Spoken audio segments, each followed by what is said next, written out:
వెళ్తారో దేశంలో ఉన్న వాళ్ళని మీ కళ్ళ ముందు 10 మంది ఉండని 100 మంది ఉండని క్షమాపణ అడగండి.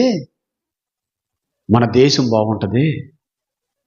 మేము ఉండొచ్చు, ఉండకపోవచ్చు, కానీ మీరు క్షమాపణ అడగండి. భారతదేశం అంతా తిరిగి మీరు క్షమాపణ అడగలేరు, కానీ మీకు కనపడ్డ భారతీయులు కొంతమందికైనా మీరు క్షమాపణ చెప్పండి మా పక్షాన. వాళ్ళు చెప్పింది చేయటానికి ఇప్పుడు వచ్చాం మేము.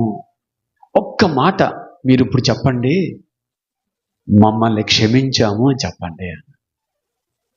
క్షమాపణకున్నటువంటి విలువండి.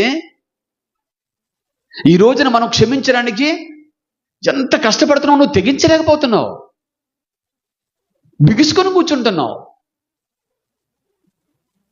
దేవుని పెడుతున్నాం మనం పరిశుద్ధాత్మ దేవుణ్ణి. అప్పుడు మేమందరం యేసుక్రీస్తు ప్రభు నామం ద్వారా ఇంగ్లాండ్ దేశాన్ని, మీ పితరుల్ని, మిమ్మల్ని మేము క్షమిస్తున్నాం. ఇప్పటికి కూడా చూడండి, అది ఎక్కువ వయసులో ఉంది.